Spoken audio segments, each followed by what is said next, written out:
Bonjour à tous et bienvenue dans Génération Laudato Si, l'émission qui vous parle d'écologie intégrale et des défis d'aujourd'hui. Nous sommes ici dans les Alpes-Maritimes, au domaine des Courmettes, une propriété privée de 600 hectares gérée par l'Association chrétienne internationale à Rochat. Alors c'est un lieu vraiment magnifique, on est en plein milieu de la nature, un endroit idéal pour vous parler de biodiversité. Parce que ici, la nature est préservée, mise en valeur, mais ailleurs en France et dans le monde, les habitats naturels, les plantes, les animaux souffrent et de plus en plus. On va essayer de comprendre pourquoi et de voir comment on peut inverser la balance. Alors, dans cet épisode, on va parler des habitats menacés. Vous savez, ces lieux dans lesquels vous aimez peut-être vous promener, les marais, les forêts, les plaines, les dunes, ces lieux qui se réduisent de plus en plus, qui sont de plus en plus fragmentés et pollués, et pourtant d'une infinie richesse. On va pour ça aller au marais des Baux-de-Provence et puis au Ghana pour le constater. Et enfin, dans cette émission, je vais être accompagnée de Marine Samzin et de David Nesbaumer. Je vais les retrouver tout de suite. C'est parti.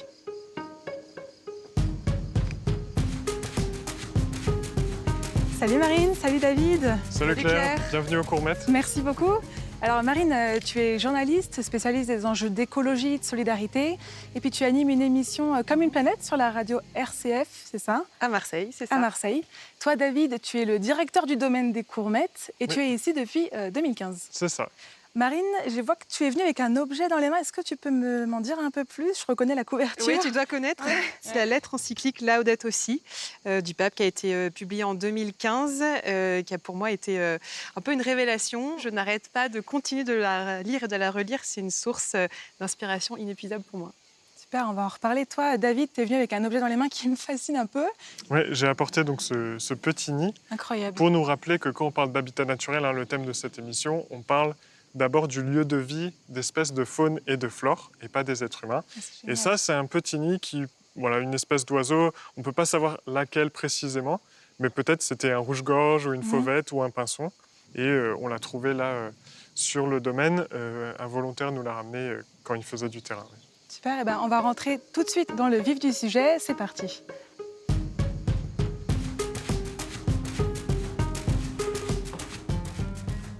Une des difficultés quand on parle d'écologie, c'est qu'en fait, on manie des chiffres immenses et on a du mal à se rendre compte de ce que ça représente. Je pourrais vous dire, par exemple, que chaque année, 100 000 km² de forêt disparaissent dans le monde. Je pourrais aussi vous dire que depuis le XVIIIe siècle, 87% des zones humides de la planète ont complètement disparu. Dans cette émission, on va essayer d'aller à une échelle un peu plus locale et on va aller regarder ce qui se passe au marais des Baux-de-Provence, dans les Bouches-du-Rhône, pas très loin d'ici. Regardez ce reportage de Marine Belmonte.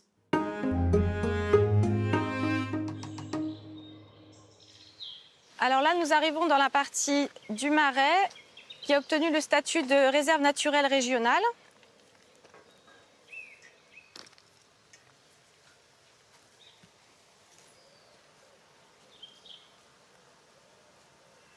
Ce marais de Lillon est un marais relictuel d'une vaste zone de marais qu'on appelle aujourd'hui les anciens marais d'Arles et les anciens marais des Baux. Il y avait à l'époque 3000 hectares de marais au XVIIe siècle, avant les premiers travaux d'assèchement.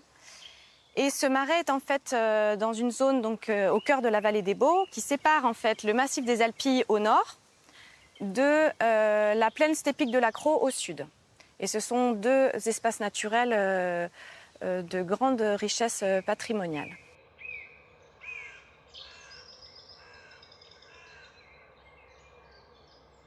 Ce marais est une zone humide relictuelle d'une grande étendue. Il n'en reste plus aujourd'hui que 370 hectares, suite à des travaux d'assèchement par drainage à partir du XVIIe siècle.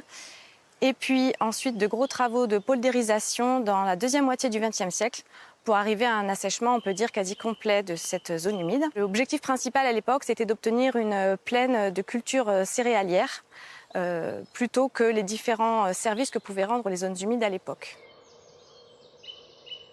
Des paysages très variés composent les zones humides. Ce sont des mosaïques de milieux qui vont être très différents, à la fois en termes d'espèces végétales et d'espèces animales. C'est pourquoi ce sont des écosystèmes qui constituent à l'échelle planétaire la plus grande richesse en biodiversité. Vous avez ici les étangs, les roselières, les marais à marisques, les forêts de galeries à peupliers blancs, également les laurons. Les laurons, ce sont les sources où l'eau est à fleur de terre en fait, Et ce sont des eaux de très grande qualité et qui sont rares en zone méditerranéenne. Et pour toutes ces raisons, on va avoir des espèces différentes et en grande quantité qui vont y trouver refuge. La fragilité des marais tient au fait que ce sont des lieux d'enjeux multiples. Ce sont des interfaces entre le sol, l'eau, la terre, qui abritent en même temps une vie abondante et très diversifiée. Il suffit qu'un des éléments soit déséquilibré ou que les échanges soient interrompus pour que tout l'écosystème en fait, en soit affecté. C'est ce qui fait que voilà, cet espace est particulièrement fragile à préserver et qu'une veille écologique est très importante à mettre en place pour que la pérennité de ces milieux soit garantie. Quand j'observe cette zone humide et que je réalise qu'elle occupait jusqu'au XXe siècle près de 3000 hectares, j'ai un peu le regret de me dire qu'on continue de pomper et d'assécher toutes ces terres alors que c'est encore actuellement une zone humide. On le voit quand il y a eu les inondations de 2003. Elle joue vraiment ce rôle et on pourrait retourner à une certaine superficie de ces zones humides qui rendent beaucoup d'autres services par ailleurs. Donc oui, c'est un regret de se dire qu'on n'a plus que cette petite zone relictuelle à préserver, alors que peut-être on pourrait en bénéficier autrement. Alors toi, Marine, tu viens de Marseille, tu fais de la randonnée. Il y a quand même un lieu à Marseille qui est incontournable, célébrissime, c'est les Calanques. Est-ce que tu as observé, toi, près de chez toi, un peu ce qu'on a vu dans le reportage, un habitat naturel menacé ? Oui, alors c'est vrai que les Calanques, c'est un lieu qui est magnifique. Il y a de la biodiversité, il y a la mer, il y a la végétation, mais c'est surfréquenté. D'ailleurs, là, les Calanques sont réglementées. Pour tout l'été, en fait, on n'accepte pas plus de 400 visiteurs par jour, ce qui est quand même énorme quand on y pense. Mais cette mesure est prise pour limiter le plus possible l'impact sur la biodiversité et l'érosion que l'on commence à voir déjà quand on se promène sur certains rochers, quoi. Alors, David, en fait, cette protection des habitats naturels, en fait, c'est ce que vous faites à Rocha depuis des années, tous ensemble, les bénévoles, les volontaires. Oui, c'est ça. Alors, c'est intéressant ce que tu disais, parce qu'on est vraiment sur de la limite d'impact plus que de la protection. Et c'est aussi ce qu'on essaie de faire ici au Courmet, avec l'accueil du public, qu'on souhaite continuer à accueillir, sensibiliser. Et voilà. Mais on travaille aussi avec Arocha à travers le monde sur plein d'autres habitats, des habitats côtiers comme les Calanques, des habitats, les zones humides comme on a vu dans le reportage, mais aussi les forêts, les prairies, et ça dans une vingtaine de pays dans le monde. Tu parles des forêts, justement. On va aller à présent au Ghana rencontrer Seth Apiakoubi, qui est le directeur national de l'association Arocha sur place. Seth va nous parler des forêts Atiwa qui sont menacées de destruction en raison de l'exploitation de gisements de minerais. Regardez.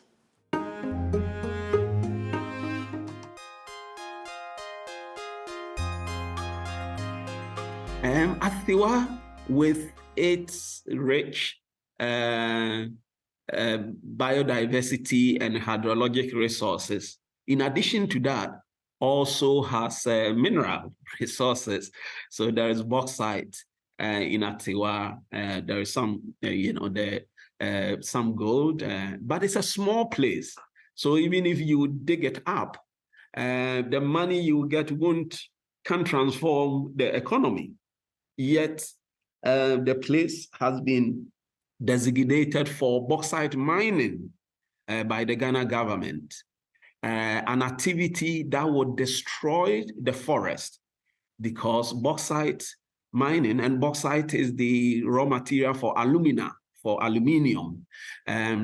It involves removing the forest and removing the topsoil and digging, the soil, which means that bauxite mining, if we allow it to come on, would destroy the Atiwa forest and destroy all these rich resources, biodiversity, water sources. It will pollute the water sources for poor communities, and it will destroy the habitat of these rich biodiversity I have mentioned. Alors, David, c'est assez incroyable cette histoire-là qu'on vient d'entendre. Est-ce que toi, tu connais Seth personnellement ? Oui, je l'ai rencontré ici l'année dernière. Ah oui, ok. Et c'est vraiment remarquable l'engagement de Seth et d'Arosha au Ghana, Oui. puisque avec d'autres ONG, ils ont poursuivi le gouvernement du Ghana en justice pour préserver la forêt à Tiwa. Et le procès a eu lieu et on est en attente du verdict. En fait, c'est super intéressant parce qu'on voit avec ce que tu dis que, comme à Rocha, des gens réfléchissent sur tous ces enjeux et se mobilisent, et on va le voir maintenant. Alors, selon une étude publiée par la revue Nature, 23% seulement, 23% des espaces terrestres et 13% des espaces marins sont vierges de toute activité humaine aujourd'hui. David, je me tourne vers toi. En fait, l'homme aujourd'hui a laissé son empreinte quasiment partout. Oui, c'est juste. D'ailleurs, la cause principale de perte de biodiversité, c'est encore aujourd'hui le changement d'utilisation des terres et des mers. Et alors, on parle de destruction d'habitat, donc ça, c'est facile à comprendre. Hein. C'est quand, à la place d'un espace naturel, on a mis une zone industrielle, un grand parking, un hôpital, une ville, voilà, ça peut être plein de choses. On parle, donc ça, c'est l'habitat naturel intégral disparaît et une espèce qui l'utilisait ne peut plus y habiter. Mais il y a aussi ce qu'on parle de la fragmentation des habitats naturels. Ça peut être d'une part quand un habitat est réduit, donc l'habitat existe toujours, mais il est trop petit pour avoir sa fonction première. C'est par exemple le cas de l'embouchure du Var dans les Alpes-Maritimes, qui a été tellement réduite et qui se trouve là coincée entre l'aéroport et un grand centre commercial. Ou la fragmentation, ça peut être aussi quand un habitat est coupé en deux par une autoroute ou par une voie de chemin de fer et que du coup les espèces qui utilisent l'intégralité de l'habitat ne peuvent plus passer d'un côté à l'autre. Ok, alors là on parle de tous les habitats qui sont menacés par les activités humaines ou impactés par les activités humaines. En fait, le réchauffement climatique, quel rôle il a dans tout ça? Comment on en parle? Qu'est-ce qu'on sait? Alors c'est vrai que c'est une cause très importante dès aujourd'hui de l'effondrement de la biodiversité. Et si on n'arrive pas à maintenir le réchauffement climatique à moins de 1,5 degré par rapport à l'ère pré-industrielle, il y a de très fortes chances que ça devienne la cause première de l'effondrement de la biodiversité aujourd'hui. Et le changement climatique, il a un impact aussi sur les habitats.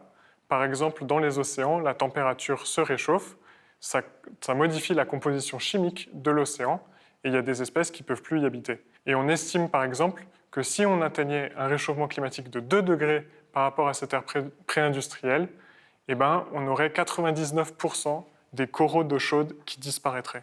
C'est énorme en fait, assez catastrophique. Mais est-ce que, là tu parles du réchauffement climatique, est-ce qu'il y a d'autres causes qu'on connaît qui sont aussi responsables de ces milieux naturels endommagés? Oui, effectivement. Alors il y a aussi l'exploitation directe des espèces, par exemple la chasse ou la pêche. Il y a la pollution de l'air, du sol, de l'eau. Il y a les espèces envahissantes aussi. Donc voilà, on voit qu'il y a une multitude de menaces. Toutes trouvent leur origine dans l'activité humaine. Ok, donc en fait, si je résume un peu ce que tu me dis, moi je comprends que l'urbanisation, la déforestation, l'expansion agricole, ce sont autant d'activités humaines qui perturbent complètement les milieux naturels aujourd'hui et puis qui les dégradent. En fait, toutes ces causes-là, Marine, le pape François, il en a déjà parlé dans Laudato Si. Et puis il nous parle aussi de notre maison commune. Qu'est-ce qu'il entend par là exactement ? Oui, tout à fait. Donc la maison commune, c'est dans le titre même de l'encyclique qui porte sur la sauvegarde de la maison commune. Et par là, en fait, le pape François en appelle directement à toute la famille humaine. Alors en fait, pour décrire la maison commune, le pape a de très beaux mots. Il parle par exemple de reconnaître la nature comme un splendide livre dans lequel Dieu nous parle. Il parle aussi du sol, de la terre, des montagnes comme une caresse de Dieu. Donc c'est vraiment très beau. Il mentionne aussi la figure de Saint François d'Assise, qui est très chère forcément à lui puisqu'il a pris son nom. Il en parle comme un modèle d'étonnement et d'émerveillement. Je vais vous lire un petit passage d'ailleurs. Il parle du monde. Il dit que le monde est plus qu'un problème à résoudre. C'est un mystère joyeux que nous contemplons dans la joie et dans la louange. Mais malgré tout, le pape reste lucide sur cette crise sociale et environnementale. Il parle d'une terre opprimée, dévastée, d'une détérioration de la maison commune. Mais avec ce constat que fait François, qui est quand même assez sombre, il faut le dire, à quelle espérance nous appelle le pape aujourd'hui ? Le pape, clairement, en appelle aux chrétiens. Il dit que ce sont des devoirs à l'égard de la nature que nous avons et que nous devons puiser dans nos convictions de foi. C'est même de ces convictions-là que doivent jaillir nos engagements écologiques. Je trouve ça très beau sur le papier, Mais sur quel fondement biblique et théologique on peut s'appuyer aujourd'hui pour agir? Et bien là, le pape reprend les récits bien connus de la création et de la Genèse. Il dit que l'existence humaine est fondée sur 3 relations intimement liées, des relations avec Dieu, avec l'autre et avec la terre. Et ces 3 relations ont été rompues par le péché. Le péché de ne s'être pas reconnu comme créature limitée, d'avoir refusé cet amour de Dieu quelque part. D'ailleurs, le pape François reprend les termes bien connus dominer, soumettre à la terre qu'on connaît, et aussi cultiver et garder d'un autre côté. Et il souligne bien l'importance de sauvegarder cette planète, non seulement pour nous, mais de continuer à garder sa fertilité pour les générations futures. D'ailleurs, j'ai un autre passage à vous lire. Ouais, avec plaisir. Cette responsabilité vis-à-vis d'une terre qui est à Dieu implique que l'être humain, doué d'intelligence, respecte les lois de la nature et les délicats équilibres entre les êtres de ce monde. Et comme solution à la tentation de l'être humain de dominer toute la terre, le pape François propose de reconnaître la figure du Père créateur comme unique et seul maître du monde. Et justement, donc, tu nous as parlé de la Genèse et de toute la richesse de ce texte. Toi, David, tu as fait de la théologie et ça a nourri ton engagement écologique ici. Est-ce que tu peux nous en parler un peu? Comment ça s'est passé, ce lien?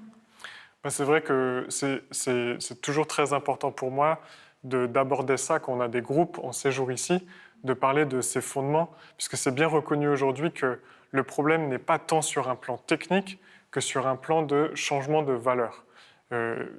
Il y a beaucoup d'institutions qui en parlent aujourd'hui de cette manière-là.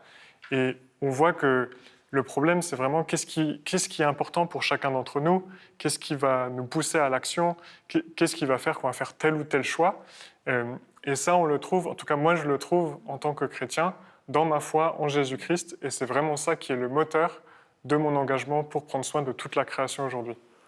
D'ailleurs, pour rebondir sur cette encyclique, le pape parle vraiment de la conversion du cœur. Il dit que c'est très important, que c'est vraiment ce qui est premier. Donc il reparle de l'étonnement, de l'émerveillement comme première étape, peut-être, mais après, il y a vraiment une conversion qui doit se faire individuellement. Il parle aussi de l'importance de la gratuité, de la gratitude pour cette conversion qui est d'abord individuelle, puis communautaire. Oui, en fait, ça me touche ce que vous dites. Ce que j'entends, c'est qu'il y a vraiment un mouvement du cœur à avoir, une transformation intérieure, un mouvement collectif et puis un mouvement institutionnel pour agir ensemble. Et c'est ce qu'on va voir maintenant. Alors, comment peut-on sauvegarder ensemble notre maison commune, comme nous y appelle le pape François? Pour cela, il y a plusieurs solutions possibles. On peut développer des espaces naturels protégés. On peut aussi préserver des espaces naturels qui ont été complètement perdus. Je vous propose qu'on retourne dans les marais des Baux-de-Provence, un espace naturel qui a été restauré. Écoutez.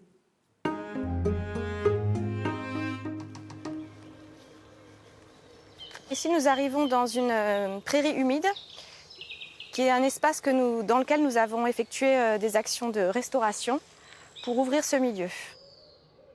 Notre travail pour limiter les impacts sur la biodiversité dans cette zone humide consistait déjà à faire vraiment un inventaire des espèces, à la fois végétales et animales, qui constituent toute la richesse de cet espace. Ensuite, de sensibiliser à la fois les acteurs ou même les habitants, les écoles, voisines de ces espaces, afin de les encourager vraiment elles-mêmes à les préserver, à connaître leurs spécificités et ce qui pourrait les impacter. Par ailleurs, on met en place aussi des actions de gestion à proprement parler à l'intérieur de ce marais, par exemple pour ouvrir des milieux, pour permettre de préserver des prairies humides. On peut voir ici le type d'action que nous menons pour ouvrir le milieu et retrouver des espaces de prairies humides qui sont caractérisés par les espèces de joncs qui ont repris en fait le milieu.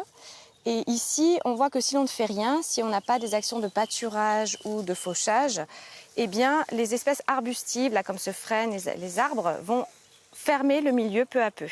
Et finalement, on n'aura plus notre prairie humide typique du Marais. Je pense qu'on se bat ici pour les générations futures, être sûr qu'ils puissent profiter du même environnement, de pouvoir s'émerveiller des mêmes choses. Et puis au quotidien, ce qui est moteur, c'est ça, c'est cette rencontre qui est toujours formidable avec les espèces saisonnières. Les saisons changent, le marais change, les espèces ne sont pas les mêmes. c'est toujours une redécouverte, c'est vraiment pas monotone du tout. Et puis c'est vraiment un plaisir en fait de travailler comme ça dans un cadre tellement beau et qu'on sait tellement précieux parce que des espaces comme ça, il y en a de moins en moins, presque plus. Donc on se sent vraiment privilégié et on a envie de pouvoir préserver ça pour d'autres. Alors en fait, David, moi ce que je vois, c'est que restaurer des habitats naturels, c'est vraiment un travail de très longue haleine en fait. Oui, ça prend du temps. Nous, les êtres humains, on est très bons pour détruire rapidement, mais restaurer, c'est vraiment... Il faut de la persévérance, de la patience. Nous, par exemple, ici au Courmet, on a mis en place des suivis d'espèces remarquables qui sont menacées et on n'aura pas de résultats avant peut-être 5 voire 10 ans. Donc vraiment, ça demande un engagement sur la durée. Oui, c'est un travail sur la durée, comme tu dis, c'est aussi un travail qu'on doit faire collectivement. Marine, toi, tu as fait une formation Laudato Si avec d'autres. Est-ce que c'était important pour toi de rentrer dans ce mouvement collectif ? C'est hyper important, je trouve, parce que rien que échanger en fait entre nous sur tout simplement qu'est-ce que c'est l'écologie, qu'est-ce qu'on voit comme ça, il y a des regards hyper différents, ça permet de s'enrichir, de ne pas se sentir seul aussi, parce que parfois ça peut être un peu écrasant. Et dans le parcours que j'ai suivi Laudato Si, donc à Marseille, il propose aussi à la fin de terminer par une résolution concrète. Et ça aide énormément aussi d'être ensemble, à se dire moi je prends cette résolution, mais on est plusieurs quelque part à la tenir. Et ça peut aller de commencer à recycler, aller vers le zéro déchet, acheter local. C'est très varié et je pense que ça passe aussi par ça, par des choses assez personnelles. Mais on fait aussi quelque part un serment aux autres et on tient ses promesses collectivement. Eh bien, justement, vous aussi, vous vous engagez parce que la sauvegarde de la planète, ça vous parle aussi. On vous écoute. Bonjour, je fais partie d'une association étudiante appelée Clématis. On essaie de protéger et de sensibiliser à la biodiversité et on fait souvent des sorties en pleine nature. Par exemple, l'autre fois, on est allé dans une forêt où une route coupe l'habitat des crapauds en deux. Donc avec des étudiants, on a aidé les crapauds à traverser la route de la forêt jusqu'à la mare. Et donc ça permet d'avoir une action concrète pour sensibiliser et protéger l'environnement. Alors bonjour à tous, je m'appelle Brunhilde et ça va faire maintenant 1 à 2 ans que moi et mes amis on va sur les bords de Marne pour récolter les déchets. Alors c'est quelque chose qu'on fait régulièrement, qu'on essaye de faire 1 à 2 fois par mois, mais qui reste quand même très gratifiant parce qu'on a vraiment le contact social avec les gens, déjà discuter avec les gens, et on le fait pour eux aussi, pour que eux ça soit agréable de se balader, et bien sûr pour la planète, parce qu'elle est de plus en plus polluée, et nous les jeunes ça nous touche particulièrement cette cause. Honnêtement, quand on y va, on voit par exemple beaucoup de plastique, de bouteilles, de mégots, et on se dit en fait que ça fait mal au cœur en fait. Et c'est le fait de faire un petit geste qui importe peut-être pas beaucoup, qui est tout petit par rapport au geste qu'il faudrait faire pour la planète, bah ça reste quelque chose d'utile et j'espère que chacun d'entre nous pourrait faire un petit geste pour elle. Alors, Marine, toi, tu as été au JMJ cet été. Cette mobilisation des jeunes, en fait, tu l'as vue très concrètement. Est-ce que tu peux nous en dire quelques mots ? C'est vrai qu'en fait, cette jeunesse, elle a envie de s'engager, ça se voit, on le sent. Moi, j'y étais justement pour former un petit peu plus aussi les jeunes, enfin en tout cas les initier à cette encyclique-là, et quelque part leur donner des bases. Et en fait, on a tous senti qu'ils étaient très friands aussi d'avoir peut-être plus de bases de formation pour s'y connaître un peu davantage et avoir des leviers chrétiens, spirituels. Je pense que c'est aussi très important parce qu'on le disait, dans cette lutte quand même pour l'écologie, c'est pas facile. Avoir ces fondements chrétiens, ça donne vraiment une base très solide et des motivations pour durer dans le temps aussi. Oui, je trouve ça très beau en fait de voir tout le mouvement qui se met en place dans cette jeune génération. N'hésitez pas à continuer de témoigner, de réagir en ligne parce que vraiment vos avis nous intéressent. Merci à tous les jeunes qui ont témoigné. Merci à vous, Marine, David, d'avoir été avec nous pour cet épisode. Et puis je vous retrouve très vite pour un nouvel épisode de Génération Laudato Si.